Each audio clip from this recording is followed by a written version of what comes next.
Glória a Deus. Vamos abrir a nossa Bíblia em Tiago capítulo 4. Tiago 4, por favor. Se você trouxe a Bíblia, você vai abrir a Bíblia. Se você não trouxe a Bíblia, você vai acessar a Bíblia. Se você não trouxe nem para acessar, nem para abrir, você acompanha no telão, amém? Tiago capítulo 4, a partir do versículo 1. Eu leio com você na Nova Versão Internacional, diz o texto: de onde vêm todas as guerras e conflitos que assolam o mundo?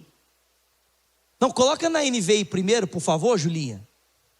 Pode ser? Se for te atrapalhar, eu leio na... Pode ser? Então tá bom. Vamos aplaudir a Júlia lá atrás, por favor, gente. Não, gente, me ajuda, aplauda direito, né, por favor. Obrigado, Júlia. Isso, muito obrigado. Olha só, vamos ler aqui primeiro na versão NVI. De onde vêm as guerras e contendas que há entre vocês? Não vem das paixões que guerreiam dentro de vocês? Pode seguir? Vocês cobiçam coisas, mas não as têm, matam e invejam, mas não conseguem obter o que desejam. Vocês vivem a lutar e a fazer guerras, e não têm porque não pedem. E quando vocês pedem, vocês não recebem, porque vocês pedem por motivos errados, para gastar com os seus prazeres, em seus prazeres. Adúlteros, vocês não sabem que a amizade com o mundo é inimizade com Deus? Quem quer ser amigo do mundo faz-se inimigo de Deus. Ou vocês acham que é sem razão que a Escritura diz que o Espírito que Ele faz habitar em nós tem fortes ciúmes? Mas Ele concede graça, Ele nos concede graça maior. Alguém pode dar uma glória a Deus por isso? Por isso diz a Escritura: Deus se opõe aos orgulhosos, mas Ele concede graça aos humildes. Portanto, submetam-se a Deus, resistam ao diabo, e ele vai fugir de vocês. Aproximem-se de Deus, e Ele se aproximará de vocês. Pecadores, limpem as mãos, e vocês que têm a mente dividida, purifiquem o coração. Entristeçam, lamentem-se e chorem. Troquem o riso por lamento e a alegria por tristeza.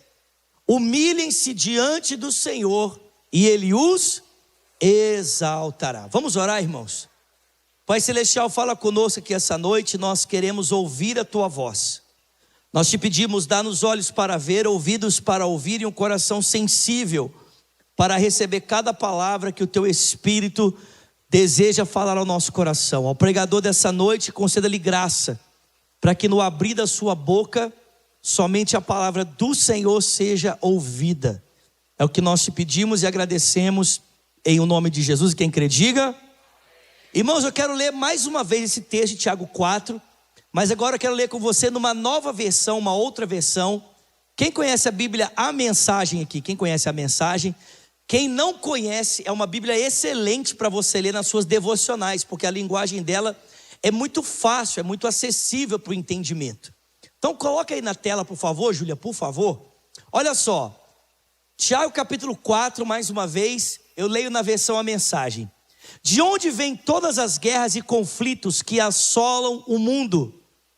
Vocês acham que eles acontecem sem razão? Raciocinem.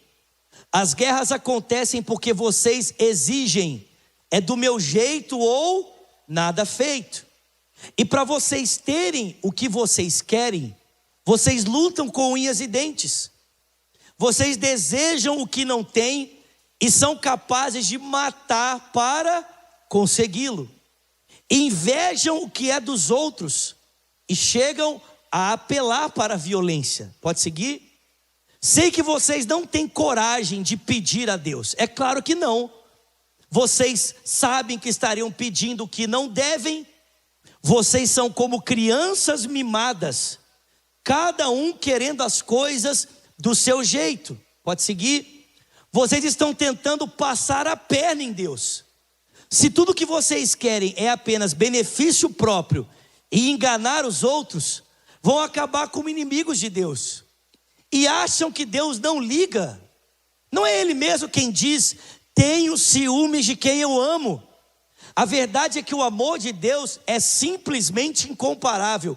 E Deus ainda acrescenta: Eu condeno o coração orgulhoso, mas a minha graça abençoa o coração humilde. Pode seguir? Então, rendam-se à vontade de Deus.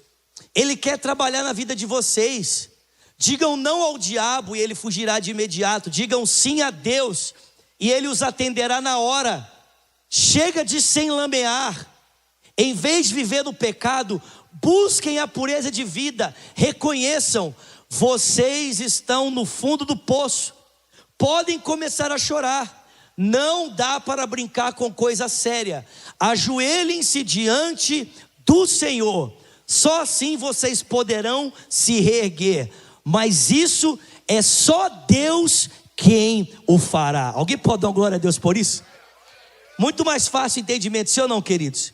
Eu falo com você nessa noite sobre o tema estabilidade. Diga para quem está pertinho de você: estabilidade. Estabilidade. Irmão, presta atenção. Todo ser humano deseja estabilidade e segurança, sim ou não? Sim ou não? Pergunta para quem está pertinho de você: você quer estabilidade e segurança na sua vida? Quantos querem, irmãos, estabilidade e segurança? Quantos querem? É por isso que uma das razões que nós estamos aqui é essa, sim ou não, irmãos? Sim ou não? É óbvio que não é a única razão. A primeira é o propósito de Deus, amém, queridos? Mas negar que os Estados Unidos nos oferecem estabilidade e segurança, sim ou não, irmãos? E a pergunta é: por que existe dentro de nós? Porque eu não sei se você entende isso, mas quando você nasceu e começou a ter consciência do mundo, você não se deparou com um mundo em ordem, estável e seguro, sim ou não? Sim ou não, irmãos? A realidade à nossa volta, tudo bem que de uns anos para cá ela tem se tornado um pouquinho mais complicada, mas a verdade é que sempre houve caos no mundo. Sempre houve instabilidade e insegurança. E a pergunta é: se nós crescemos em um mundo em que à nossa volta sempre existiu instabilidade e insegurança, de onde vem esse desejo por estabilidade e segurança? Nós já deveríamos, de certa forma, ter nos acostumado com a desordem, sim ou não, irmãos? Se a desordem é uma realidade, o caos é uma realidade, por que eu e você continuamos insistindo que é possível deixar o caos para habitar em um lugar mais estável e seguro? E a razão para isso, irmãos, é porque, preste atenção, desde o ventre da nossa mãe, quando Deus decidiu nos criar, Ele projetou para nós um lugar de estabilidade e segurança, amém?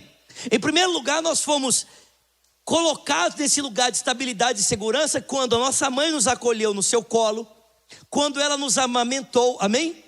E de certa forma, essa maneira como Deus se propôs a gerar cada ser humano, gera dentro de mim e de você um desejo inato por estabilidade e segurança. Todo mundo comigo aqui? Todo mundo comigo? Nós fomos criados para um lugar assim. Não apenas Deus nos projetou gerar num ambiente assim, no ventre e no colo da nossa mãe, como no princípio, quando Deus criou a humanidade, Ele criou a humanidade para um relacionamento estável e seguro com Ele, e plantou essa humanidade em um jardim, onde havia estabilidade e segurança. Então preste atenção, mesmo que depois da queda, a humanidade tenha que se familiarizar com o conceito de insegurança e instabilidade, uma vez que nós fomos criados para a estabilidade, fomos criados para a segurança, esse desejo é inato dentro de cada um de nós. Não importa o quão caótico o mundo esteja, dentro de você sempre vai haver uma voz dizendo: há um lugar mais seguro para estar, há um lugar mais estável para estar. Tem alguém comigo aqui? Vocês estão comigo aqui, gente? O problema não é nós termos esse desejo. A questão é como eu e você vamos alcançar a consolidação desse desejo. É qual o caminho nós vamos trilhar para vivermos em estabilidade e segurança. E o texto que nós acabamos de ler apresenta para mim e para você duas maneiras de nós realizarmos esse desejo que é inato. Presta atenção. Eu volto a repetir aqui, gente, não importa o quão caótico a sua realidade esteja, dentro de você existe um clamor que diz: há um lugar mais seguro para estar, amém? Há um lugar mais estável para estar. Vocês estão comigo aqui, gente? Há esse desejo inato em nós fomos criados para isso. Desde a concepção no ventre até o propósito que Deus criou a humanidade, existe essa realidade inata dentro de cada um de nós. E o texto mostra duas maneiras de nós realizarmos esse desejo. A primeira forma de nós realizarmos esse desejo é através do caminho da autonomia, da independência, do orgulho. Tiago diz: essa é uma forma. Ou seja, há dentro de mim essa vontade por segurança, por estabilidade. E aí o que eu faço? Ao invés de eu seguir o outro caminho que eu vou falar, amém? Eu sigo o caminho do orgulho. E na minha autonomia eu vou brigando e eu vou tentando de todas as formas alcançar esse lugar de estabilidade e segurança. Só que ao final, ao invés de eu ter mais estabilidade e mais segurança, eu me deparo com caos, desordem, inimizade, briga, confusão. Tem alguém comigo aqui? E o outro caminho, irmãos, é o caminho da humildade. É o caminho da dependência de Deus. É o reconhecimento de que se nós produzimos o caos da experiência humana pela nossa autonomia, e só Deus pode nos levar à ordem, então a melhor coisa que eu posso fazer é me sujeitar a Ele, para que Ele provoque essa segurança e essa estabilidade que vem pela sua graça e pela sua misericórdia. Alguém pode dar uma glória a Deus por isso? São dois caminhos. E aí eu pergunto para você, nessa noite, não é se você quer estabilidade apenas, se você quer segurança, mas qual é o caminho que você está trilhando para realizar esse desejo que é inato dentro de você? E como é que eu sei isso? Muito simples. A resposta para saber qual o caminho nós estamos percorrendo é olhar para a nossa vida e perceber como ela está se configurando. Como é que a minha vida está se configurando? Ela está caminhando em direção à ordem, ou ela está caminhando em direção ao caos? Os meus relacionamentos são relacionamentos estáveis e seguros, ou são caóticos, cheios de inimizade, briga, discórdia? A minha relação com o outro é sempre de competição, sempre tentando ter o que o outro tem. E quando eu não consigo, o que é que eu faço? Eu uso as ferramentas da minha autonomia, da minha violência para ter. Ou eu tento manipular a situação para tirar do outro que é dele por direito, ou eu tento estragar a vida do outro para que ele não fique satisfeito com aquilo que ele já tem. Irmão, presta atenção, a forma como a nossa vida está se configurando diz qual é o caminho que nós estamos trilhando. Tem alguém comigo aqui essa noite? Se a nossa vida está se configurando para mais caos, mais desordem, isso mostra que o caminho que eu estou trilhando para realizar o meu desejo por estabilidade e por segurança é pautado no orgulho. E preste atenção, eu não sei se você percebeu isso, mas não adianta você orar dizendo assim: eu quebro toda maldição. Vocês estão comigo aqui? Quem está comigo aqui, diga: eu estou aqui. Porque, irmão, presta atenção, numa situação como essa, né?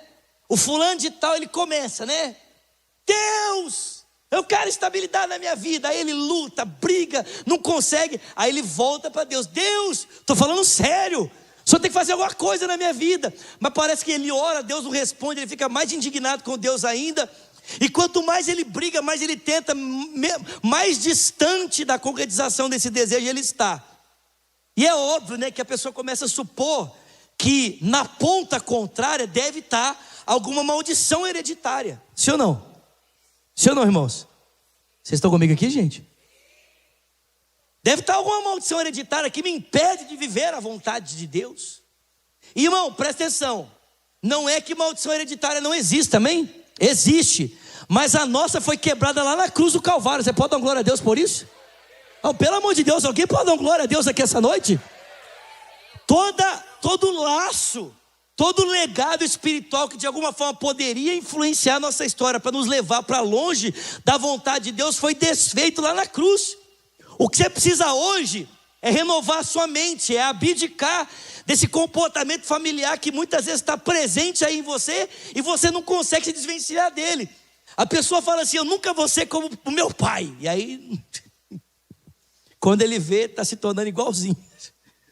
Tem que mudar, amém, irmãos? Ou seja, abdicar dos hábitos maus que foram nos transmitidos pelos nossos antepassados. Mas aí a pessoa começa, aí vai para o Moriá, Clínica da Alma, Veredas Antigas, para quebrar todas as maldições, porque ele pensa assim, é a maldição que me impede. Mas ele faz tudo isso, nada melhora.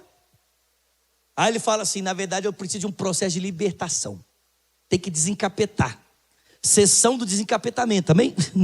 Aí ele passa por 300 processos de desencapetamento, quebra de maldição, faz tudo e não melhora.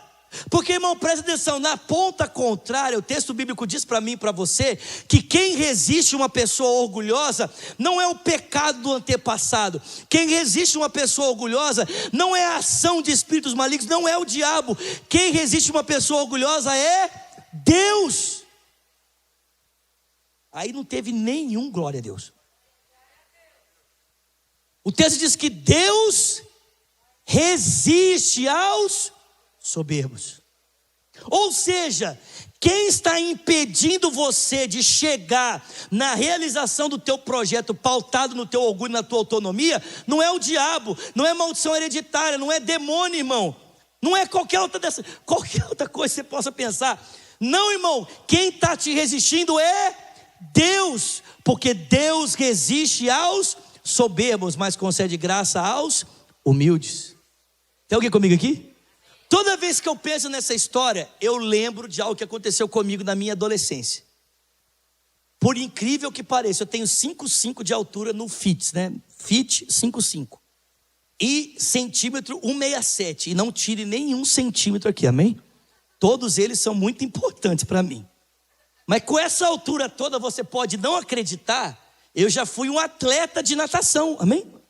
Você pode não acreditar, mas é verdade. Competi e tudo.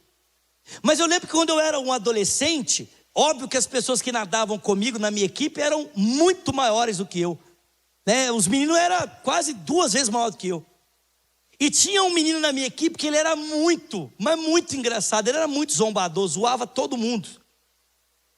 E um dia ele resolveu pegar no meu pé.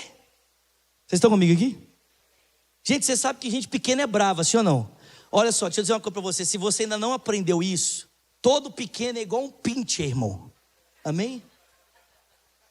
A ira de uma pessoa pequena é incontrolável. É igual do pincher, estou brincando. E esse menino começou a pegar no meu pé. Enquanto ele estava pegando no meu pé, estava desconfortável. Mas quando ele resolveu xingar a minha mãe, quem sabe aqui que menina adolescente, você pode xingar o pai, você pode xingar o tio, você pode xingar o irmão, você pode xingar qualquer pessoa, você não pode xingar quem? A mãe. Xingou a mãe, filha, da guerra. Aí a hora que ele zoou a minha mãe, os meninos, ô louco, eu não acredito, não. Aí vem aquela história, cospe aqui. Quem sabe o que eu estou falando aqui? Só quem teve infância, né? Cospe aqui. Aí você cospe, aí o cara tira a mão, cospe, ô louco, cospe você, ô louco. Aí começaram a fomentar. O pincher que estava adormecido dentro de mim ressuscitou. E eu parti para cima do menino. Só que, gente, a envergadura dele era quase do meu tamanho. Ele esticou o braço, colocou a mão na minha testa e me segurou assim, ó. E eu fiquei, vem aqui! Eu vou te pegar! E fiquei tentando bater nele. Mas quanto mais eu me esforçava, mais longe eu ficava, porque ele ficava segurando e todo mundo rindo, aquela situação extremamente comprometedora. Quando ele cansou, sabe o que ele fez? Ele tirou a mão e saiu da frente. E eu me estrupiei lá do outro lado, rebentei no chão do banheiro.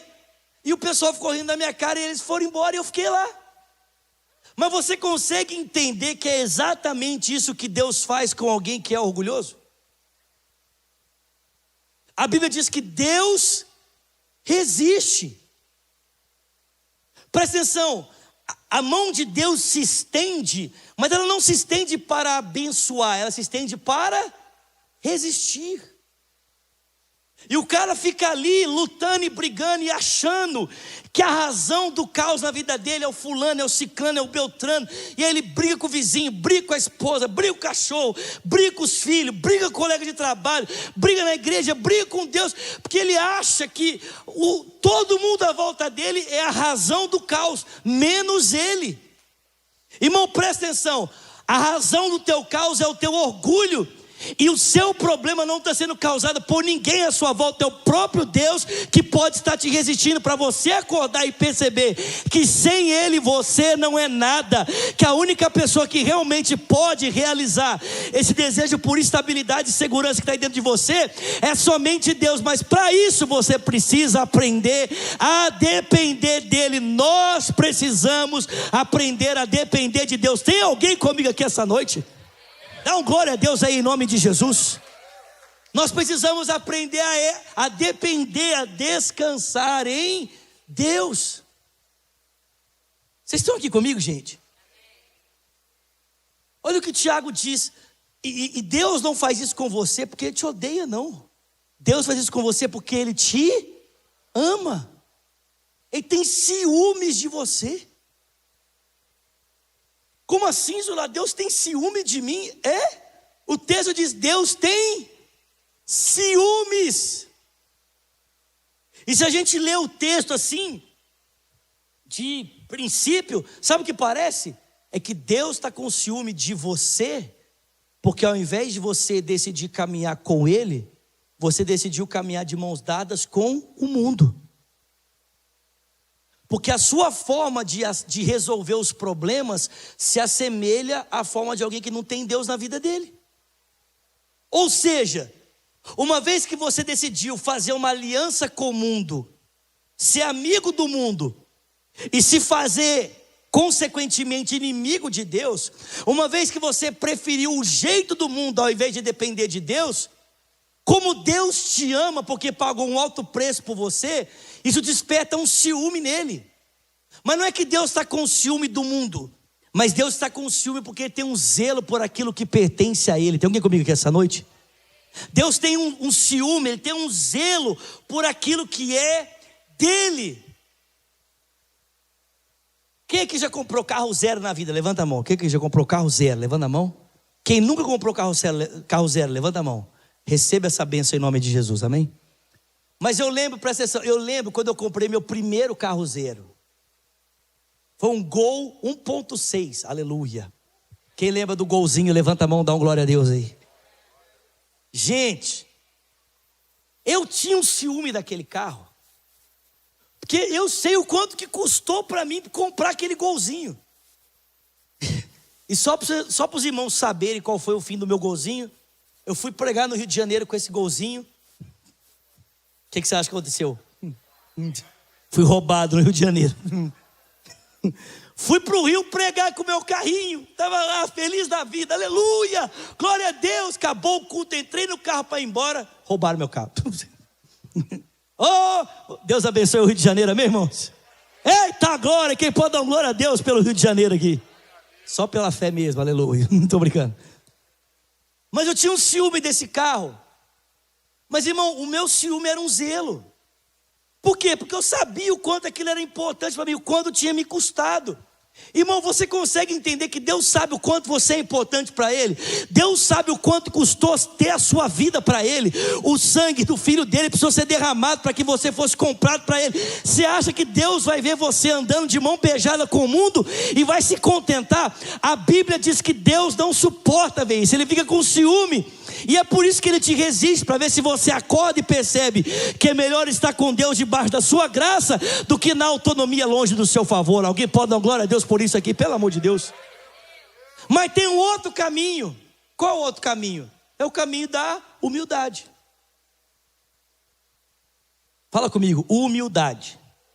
Vamos lá? Mais uma vez. Irmão, presta atenção. Quando a Bíblia fala sobre humildade, ela não apresenta um conceito. Quando a Bíblia fala sobre uma atitude de humildade, ela não faz igual o dicionário. Humilde é aquele que... Não, quando a Bíblia fala sobre humildade, ela aponta um exemplo. E sabe qual é o exemplo que ela aponta? O exemplo de Jesus. Em Filipenses capítulo 2, a partir do verso 5... Tem como abrir aí, Júlia, rapidinho? Filipenses 2, a partir do versículo 5. Tem alguém comigo aqui essa noite? Tem alguém recebendo alguma coisa de Deus aqui nesse lugar? Filipenses 2, verso 5 fala: tende em vós o mesmo sentimento que houve em Cristo Jesus. Aleluia. Seja a atitude de vocês a mesma de Cristo Jesus. Pode seguir? Que embora sendo Deus, não considerou que o ser igual a Deus era algo que devia apegar-se. Pode seguir. Mas ele se esvaziou a si mesmo, vindo a ser servo, tornando-se semelhante aos homens. Pode ir? E sendo encontrado em forma humana, humilhou-se a si mesmo, sendo obediente até a morte e morte de cruz. Alguém pode dar glória a Deus por isso aqui? Isso aqui era um hino que a igreja primitiva cantava. Depois nós vamos ler a continuação, Julinha, obrigado. Isso aqui era um hino que a igreja primitiva cantava. Mas às vezes ler essa forma como Paulo descreve a humildade de Cristo é complicado de entender. Mas para não ficar complicado, sabe o que Jesus fez? Jesus decidiu encenar o que a música nos apresenta. Vocês já viram aquela expressão? Preciso desenhar para você entender. Alguém já ouviu essa expressão aqui? A pessoa fala para a pessoa, aí a pessoa não entende. Você fala de novo, a pessoa não entende. Aí você fala assim: tem que desenhar? Quer que eu desenhe? Tem alguém aqui, gente? Tem alguém aqui, pelo amor de Deus? Aleluia. Jesus resolveu desenhar para nós. Ele resolveu ilustrar para nós. E como ele fez isso? Em João capítulo 13, todo mundo aqui conhece muito bem esse texto. Conta a história para nós da última ceia de Jesus com seus discípulos. Ele havia mandado 2 discípulos procurarem por um homem que estava na entrada de Jerusalém. E esse homem tinha um local separado para os discípulos prepararem essa última ceia. E como era um momento de intimidade entre Jesus e os discípulos, nenhum outro convidado estava ali. Ninguém havia sido convidado, nem mesmo o servo que deveria estar na porta para lavar os pés. Eu tive lá nesse cenáculo onde Jesus esteve com os discípulos na sua última ceia. Eu tive lá. E antes de Jesus entrar, todos os outros discípulos entraram, todos os outros 12 entraram, inclusive o Judas. E todos eles perceberam que o servo que deveria estar à porta com a finalidade de lavar os pés não estava lá. Irmão, presta atenção, por que precisava de um servo na porta para lavar os pés? Porque a mesa do judeu não era igual à nossa. Os pés ficavam quase junto da mesa. Você andava pelas estradas de Jerusalém, todas elas eram empoeiradas, não existiam sapatos fechados, eram sandálias abertas. Ou seja, qualquer pessoa que entrasse num recinto para comer, teria os pés sujos. Por isso um servo ficava à porta para lavar os pés, para que ao se aproximar da mesa, você não sujasse os alimentos, não sujasse a mesa, amém? Não tornasse aquele momento um momento desconfortável. Mas naquele dia todos passaram pela mesma porta, todos perceberam que não havia um servo ali, porém todos ignoraram esse fato. E eles ignoraram, os discípulos ignoraram, porque eles sabiam muito bem o que significava tomar um balde, a toalha e lavar os pés. E se existe uma coisa que os discípulos não queriam na relação entre eles, era ser menor do que os outros. Pelo contrário, a Bíblia deixa muito clara que eles brigavam entre eles para ver quem seria o maior. Aliás, irmãos, a Bíblia diz que na estrada indo para Jerusalém, eles estavam discutindo, porque na cidade anterior, a mãe dos filhos de Zebedeu, Tiago e João, chegaram perto de Jesus e falaram, a mãe dos dois chegou perto de Jesus e falou assim: Jesus, eu tenho um pedido para fazer para o senhor. Sim, mas não é nada muito grande, é uma coisa simples. Assim, você sabe como é que é, pedido de mãe, coração de mãe. Jesus, permite que no teu reino, quando o Senhor começar a reinar, os meus meninos, um se assente à tua direita e o outro à tua esquerda. É só isso. Não precisa nem dar o reino para eles, não. Só deixa eles sentarem um à tua direita ou à tua esquerda. Jesus vira para ela e fala assim: mulher, você não sabe o que você está pedindo. Podem eles beber do cálice que eu vou beber? Aí os dois entraram na conversa e disseram: claro que podemos. Só que eles não sabiam que o cálice era o cálice da ira de Deus, era o cálice do sofrimento. De fato, posteriormente eles vieram a beber. Jesus fala para eles: olha, vocês não entendem o que vocês estão falando, mas vocês vão beber do cálice. Porém, eu assentar-se à minha direita e à minha esquerda, isso aí é um privilégio que só meu Pai pode conceder. E quando eles saíram dessa cidade e começaram a ir para Jerusalém, a Bíblia diz que os outros apóstolos, os outros discípulos, percebendo qual havia sido o pedido da mãe dos filhos de Zebedeu, eles começaram a brigar. Como assim vocês querem ser o maior? E brigando, discutindo, e pau vai, pau vem, quebradeira. Até que Jesus, percebendo o que estava acontecendo, virou para trás e falou assim: qual que é o tom da conversa? Vocês estão falando sobre o que mesmo? Aí eles: não, nada. Não estão falando de nada. Ninguém está conversando aqui. E Jesus então os repreende dizendo: olha, vocês não sabem que no mundo os maiores os oprimem e usam o poder para assaltar vocês, mas entre vós não vai ser assim. O maior será servo de todos. E aquele que é o maior, aquele que serve a mesa. Alguém pode dar uma glória a Deus por isso aqui, além do irmão aqui na frente? Pelo amor de Deus. Mas é óbvio que eles não tinham entendido essa realidade de princípio, assim como nós muitas vezes não entendemos. E é por isso que todos passaram pela bacia e a ignoraram, porque no fundo ninguém queria ser servo, todo mundo queria ser o maior. Pois bem, irmãos, Jesus também vem e entra nesse mesmo local, nesse mesmo ambiente. E a Bíblia diz que ele se aproxima e ele toma lugar à mesa, ele se assenta na mesa, seus pés próximos à mesa. Mas ao invés de permanecer ali no local que havia sido preparado para ele, o local que era seu por direito, a Bíblia diz que ele se levanta do seu lugar e ele caminha em direção ao balde e à toalha, caminha em direção ao lugar que havia sido dado ao servo. A Bíblia diz que ele tira a sua túnica, ele se despiu da sua roupa, cingiu-se com a toalha, tomou o balde e ele veio lavar os pés dos discípulos. Tem alguém comigo aqui, irmãos? É exatamente isso que João está descrevendo, que Paulo canta para nós, que nós devemos ter a mesma humildade de Jesus, que estava no lugar que era seu por direito, mas ao invés de reivindicar, permanecer na mesa, no lugar que era seu por direito, ele saiu da mesa, ele abriu mão da sua glória, e ele vestiu a roupa de um servo. Alguém pode dar glória a Deus por isso? Tomando o balde e a toalha em sua mão. E a Bíblia diz que se não bastasse se fazer menor do que os seus discípulos, ele ainda veio para lavar os seus pés. Irmãos, era tão difícil para os discípulos conceberem aquela cena, que quando ele se aproximou de Pedro para lavar os pés de Pedro, Pedro ficou horrorizado, falou assim: de forma nenhuma o senhor vai lavar os meus pés, o senhor está doido? Sai para lá, Jesus, eu te repreendo. Jesus, em teu nome eu te repreendo.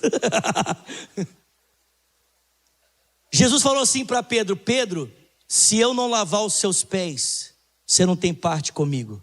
Em outras palavras, se a minha humildade não tocar a tua vida, não dá nem para ter comunhão. Se a minha humilhação não tocar a tua vida, não dá nem para sentar na mesa. E aí o Pedro, como muitos de nós: Senhor, então não só os pés, lava tudo. Lava a cabeça, o sovaco, Jesus. Pode lavar tudo. Aí Jesus falou assim: calma, Pedro. Não é nem 8 nem 80. Só os pés têm que ser lavados, porque são eles que se sujam pelo caminho. E ele vai lavando os pés de um por um, inclusive de Judas. E ao terminar, ele volta, tira a roupa do servo, toma a sua roupa, senta-se no lugar da mesa e ele diz: olha, vocês me chamam de mestre e senhor, e de fato eu sou. Vocês reconhecem a minha autoridade, e de fato eu tenho autoridade sobre vocês. Mas sendo mestre e senhor, dei-vos o exemplo, para que assim vocês também façam, para que vocês também lavem os pés, sirvam uns aos outros. Alguém pode dar uma glória a Deus por isso? Irmãos, como é que eu e você podemos viver a estabilidade e a segurança que é um desejo inato de cada um de nós, mas só o próprio Deus pode proporcionar. É exatamente seguindo o exemplo de Cristo. Ou seja, ao invés de tentar fazer as coisas do meu jeito, eu escolho me sujeitar a Deus, eu escolho seguir o caminho de Deus, eu escolho me colocar debaixo da graça de Deus. E quando me coloco debaixo da sua graça, a Bíblia diz: humilhai-vos debaixo da poderosa mão de Deus, e Ele vos exaltará. Alguém pode dar um glória a Deus por isso aqui?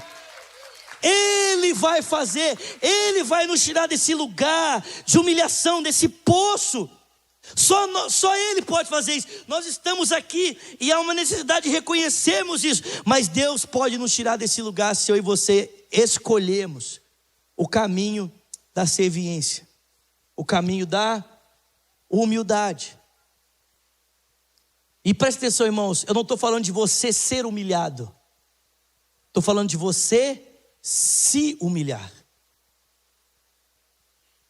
Para Friedrich Nietzsche, um expoente do século passado, na verdade, ele dizia que a virtude cristã mais desprezível é a humildade. Mas Nietzsche fala isso porque ele entende errado. Ele entende que a virtude da humildade significa deixar o outro fazer comigo o que ele quiser. E não é isso que a Bíblia está dizendo. Humildade não é permitir que o outro faça de mim o que ele quiser. Humildade não tem a ver com o outro exercer força sobre mim, mas eu exercer força sobre mim mesmo. É a minha decisão de escolher o caminho da humildade. Jesus fala isso. Ele não foi pregado numa cruz por causa da vontade romana ou por causa da sua tirania. Ele diz: eu dou a minha vida. Não tem nada a ver com você ser bobo dos outros, mas tem a ver com você decidir escolher o caminho de Deus, se sujeitando a Ele. E ainda que os outros achem que estão fazendo você de bobo, na verdade, bobos são eles, porque você está se colocando debaixo da graça de Deus. Ou seja, no final das contas, você vai colher os frutos da graça, e Ele vai colher os frutos da resistência. Vocês estão comigo aqui, irmãos? Quem olhava para Jesus achava que ele estava colhendo os frutos da resistência. Mas o verso 9 de Filipenses termina dizendo, fica de pé no seu lugar, nós vamos ler isso e vamos encerrar. Coloca lá na tela para a gente, por favor, Júlia. Filipenses 2, verso 9 diz: por essa razão Deus o exaltou à mais alta posição e lhe deu um nome que está acima de todos os nomes, para que ao nome de Jesus, pode seguir por favor, para que ao nome de Jesus se dobre todo o joelho, no céu, na terra e debaixo da terra, pode seguir, e toda língua confesse que Jesus Cristo é o Senhor, para a glória de Deus Pai. Alguém pode aplaudir o Senhor por isso? Eu vou terminar essa pregação exemplificando esse ponto com um testemunho. Não é meu, mas eu gosto de ligar esse texto a esse testemunho, porque eu acho que fica claro o que eu estou dizendo. Alguns anos atrás eu conheci uma família, morava em Curitiba na época. Hoje inclusive esse casal, na época a menina nem era casada, mas moram aqui nos Estados Unidos, estudam aqui. Na época essa moça era solteira, era seminarista. Eu ia dar aula em Curitiba direto e acabei conhecendo a sua família. E ela me contou essa história. Alguns anos atrás, o pai de família, o pai dessa família, percebeu que eles estavam perdendo a sintonia no núcleo familiar. Ele percebeu que de alguma forma o casamento dele já não era mais como era antigamente. Ele percebeu que a relação com os filhos também estava comprometida. A relação com a sogra que morava com eles também estava comprometida, mas essa é muito difícil, né, irmãos? Estou brincando, mas é verdade. Estou brincando. E aí esse pai de família, ao invés de apelar para o orgulho, bater na mesa e dizer: olha, vocês têm que me respeitar, eu sou o homem dessa casa, né? Sabe? Aquele negócio de bater na mesa e gritar. Como um homem de Deus, ele foi orar. E ele começou uma campanha de oração pela sua família. e dizendo para Deus: Deus, eu não consigo entender, Senhor, eu não quero perder a minha casa, eu não quero perder a minha família, eu não quero perder a minha esposa, eu não quero perder os meus filhos, eu não aceito ver a minha família se desintegrando desse jeito. E esse homem ficou tempos orando ali, até que o Senhor deu uma direção para ele. Ele reuniu a sua família num almoço e disse: olha, amanhã, a essa hora, eu preciso de todos vocês aqui, porque eu tenho algo muito importante para comunicar. Sabe quando você ouve um negócio que até gela a espinha, porque você fala assim: meu Deus, quem sabe o que eu estou falando aqui? No outro dia, nesse horário, estava todo mundo lá esperando a notícia. Sabe quando você pensa que qualquer comunicado trágico pode vir? Essa era a expectativa dessa família. Mas esse homem se levantou na sala e ele disse: olha, tem algum tempo que eu tenho orado por vocês e pago um preço de oração, porque eu tenho percebido que a nossa família não está bem. Olhou para a esposa e disse: olha, eu tenho percebido que o nosso casamento não é como antigamente, a relação com os filhos, com a sogra, e eu não aceito perder vocês, eu não aceito perder a minha casa, eu não aceito perder a minha família. E ele disse: Deus me deu uma direção. E ele foi lá dentro, pegou um balde, uma toalha e veio lavar os pés da sua família. A primeira pessoa que ele se ajoelhou na frente foi da esposa. E ele começou a lavar os pés da esposa, e à medida que ele lavava os pés da esposa, ele ia afirmando o quanto ela era importante para ele, pedindo perdão pelas falhas, pelos erros, pela falta de carinho, pela falta de dedicação. E ia lavando os pés da esposa, ia reconhecendo suas virtudes, sua dedicação, o tempo que eles estavam casados. E é óbvio, irmãos, o que você acha que aconteceu? A mulher desabou a chorar. Quando ele terminou de lavar os pés da esposa, ele lavou da filha mais velha, e fez a mesma coisa, afirmando o quanto ela era importante, lembrando marcos importantes, lembranças, reafirmando o seu valor, sua nobreza, pedindo perdão pelos seus erros. Depois fez com o filho mais novo, depois fez com a sogra. E quando ele terminou, eles estavam todos chorando, ele chorando. Ele pegou o balde e ia saindo. A esposa levantou e falou assim: não, me dá esse balde aqui, eu também tenho que fazer isso. E aí a esposa pegou e começou a lavar os pés do marido, fazendo a mesma coisa, orando por ele, agradecendo a Deus pela sua direção, reconhecendo o seu valor, reconhecendo aquilo que ele era como homem para aquela casa. E depois de fazer isso, ela pediu perdão, lavou os pés da filha mais velha, do filho mais novo da sua mãe. Depois a filha mais velha fez isso, depois o filho mais novo fez isso, depois a sogra fez isso. E eles terminaram aquele dia abraçados, chorando juntos. E ela me disse que depois desse dia, a família deles nunca mais foi a mesma. Alguém pode dar glória a Deus aqui essa noite? Não é o caminho do orgulho, é o caminho da humildade. Talvez a mudança que você espera não esteja no orgulho, na autonomia, mas esteja na humildade. Eu falei com vocês semana passada aqui algo que aconteceu esses dias na minha casa. Eu doido para abrir a minha boca, falar um monte de palavras, né, para mostrar para minha esposa que ela estava errada. O Espírito Santo falou comigo: vai lá e compra um buquê de flor para ela. Eu fui, comprei um buquê de flor e trouxe para casa. Eu digo para você, o buquê de flor ensinou mais a minha esposa do que as minhas palavras. Porque, irmão, presta atenção, não é o nosso orgulho, querido, é a nossa dependência, é a nossa humildade. Humilhai-vos debaixo da poderosa mão de Deus e Ele vos exaltará. Alguém crê nisso aqui essa noite? Levanta suas mãos, vamos dizer isso. Cante: vitorioso és, cante: vitorioso. Vitorioso és, na tempestade estás. Levanta suas mãos e diga: o teu nome infalível é. Vamos, levanta suas mãos e diga mais uma vez: vitorioso, teu nome vitorioso, vitorioso és, na tempestade estás. O teu nome,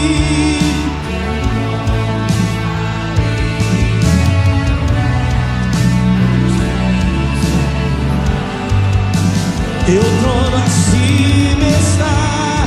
Alguém pode erguer as mãos para dizer nessa noite: como um trovão, como um trovão, impetuoso, poderoso és, grandioso és, que vem ao céu, nós proclamamos. Mais uma vez, como um trovão. Levanta sua voz e diga: como um trovão, como um trovão, impetuoso, poderoso és, que vem ao céu, que vem ao céu, o poderoso és. Mais uma vez diga: vitorioso, o vitorioso és. O teu nome infalível é. Os reinos vêm e vão. Teu nome, o teu nome. Posso contar mais uma história para ilustrar esse ponto? Posso? Quem recebe aí? Olha só, ouvi essa história em Atlanta, lá na nossa igreja. Um casal tem um filho adolescente e estavam começando a ter muito problema com o filho. Um menino joia, um menino tranquilo, mas que de repente começou a se tornar um menino rebelde, dá trabalho, os pais sendo acionados direto na escola por causa da sua rebeldia. E os pais ficaram sem entender que o menino era um menino tão bacana. E aí, ao invés daquele pai chamar o filho, bater na mesa, gritar: você vai me respeitar, eu sou seu pai. Sabe o que ele fez? Começou a orar: Deus, o que está acontecendo com meu filho? Deus, eu não reconheço meu filho. Não, esse não é o filho que o Senhor me deu. E começou a orar, e começou a orar. Sabe o que o Espírito Santo falou com ele?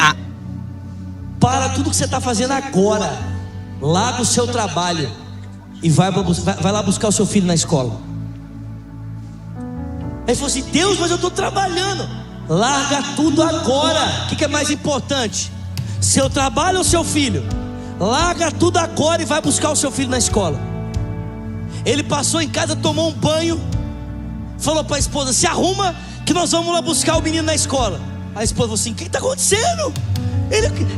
Aconteceu alguma coisa com ele. Mãe é assim, né? Já achou que o menino tinha, né? Falou: não, Deus me deu uma direção. Tem alguém comigo aqui, pelo amor de Deus?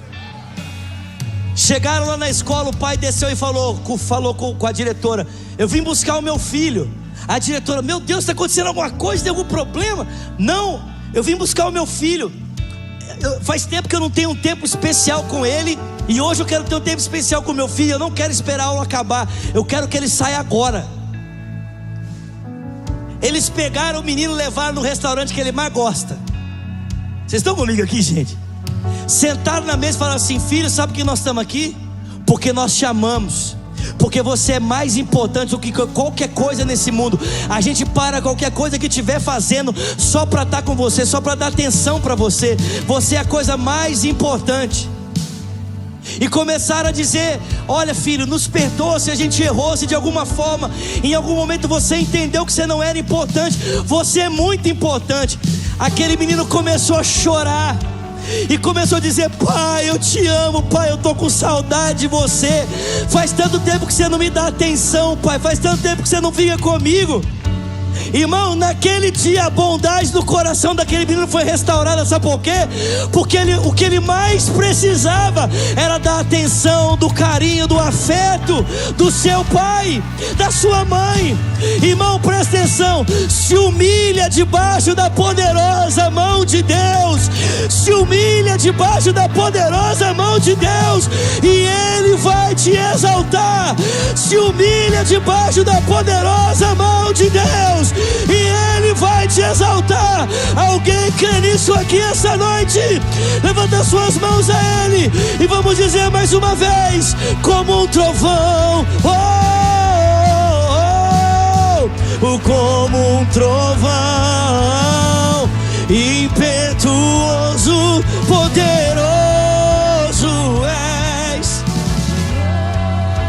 Que venha ao céu, que venha ao céu, nós proclamamos: poderoso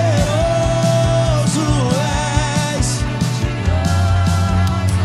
Seus olhos fechados, suas mãos sobre o seu coração, ore comigo dizendo: Senhor Jesus, diga nessa noite, eu abro o meu coração. Diga aí: eu reconheço que eu preciso do Senhor. Diga: Jesus, recebe a minha vida. Ore dizendo: e eu, Jesus, que um dia andei nos teus caminhos, mas eu me desviei. Diga: hoje, arrependido, eu volto na certeza de que o Senhor me recebe. Seus olhos fechados, suas mãos sobre seu coração. Tem alguém aqui nesse auditório que fez essa oração pela primeira vez, dizendo: eu quero entregar minha vida para Jesus? Ou quem sabe orou dizendo: eu quero voltar para Jesus hoje, e você quer tomar essa decisão publicamente?